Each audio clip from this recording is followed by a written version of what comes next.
I'm what you'd call a homebody. Always have been. My apartment in this old, creaky building wasn't just a place to live, it was my sanctuary. A quiet corner in a loud city where I could just exist.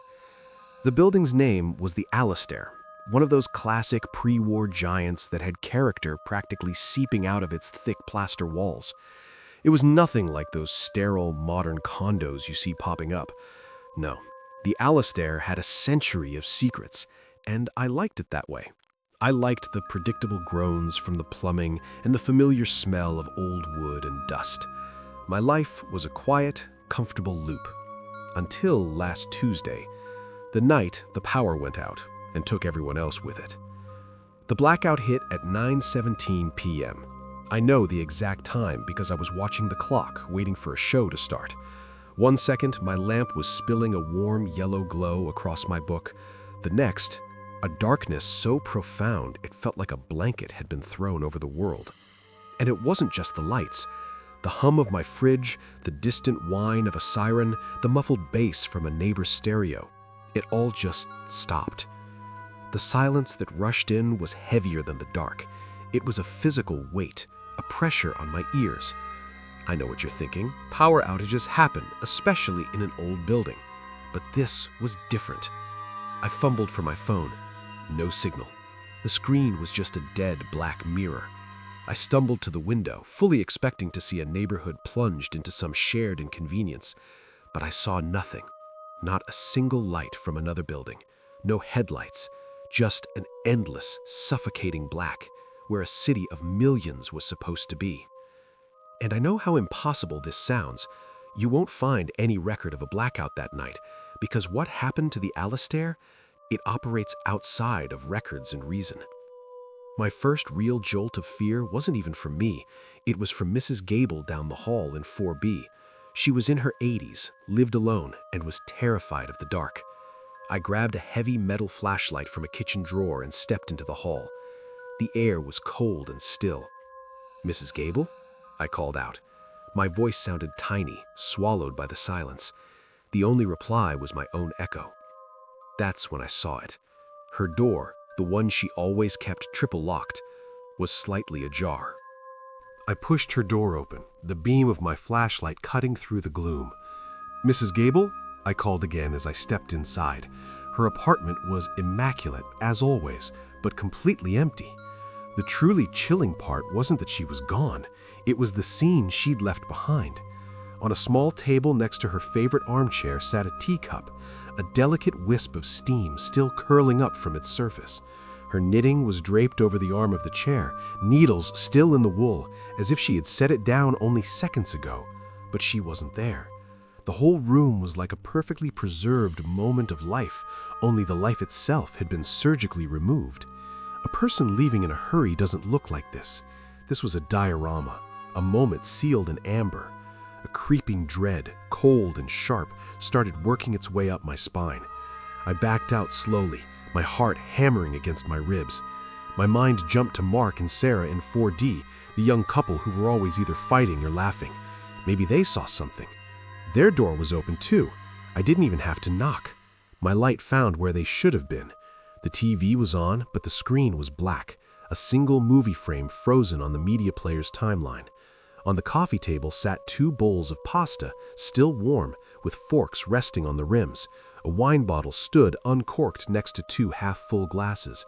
It was the same impossible stillness, just another exhibit in this sudden, silent museum.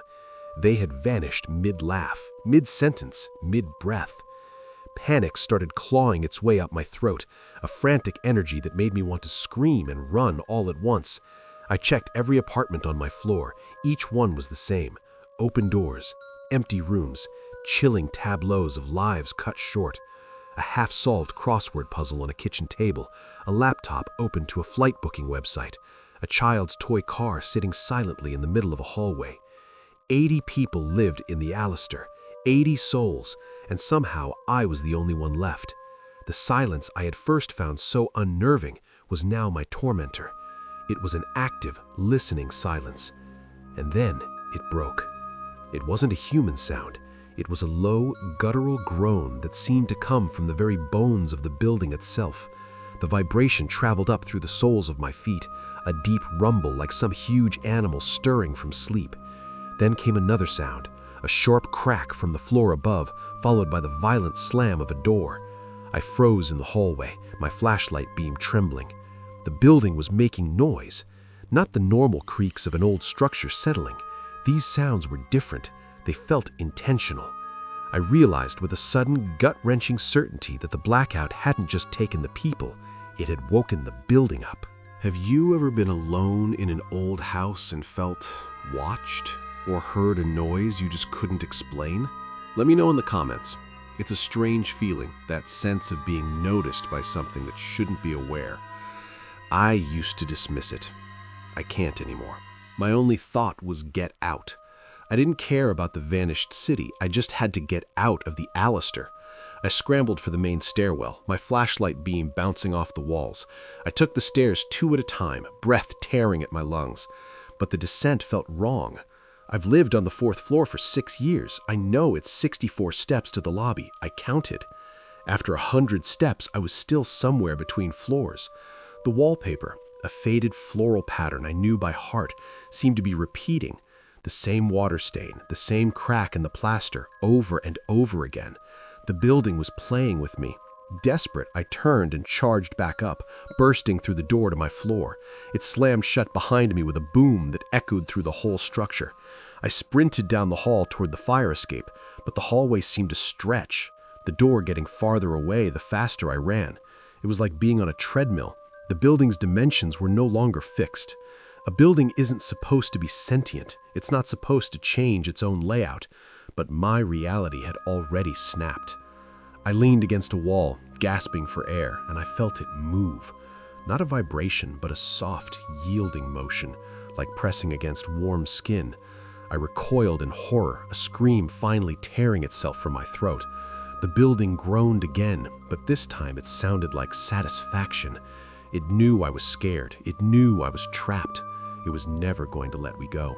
My frantic escape turned into a nightmarish crawl through a building that was actively rewriting its own architecture. Hallways twisted into dead ends that hadn't been there minutes before.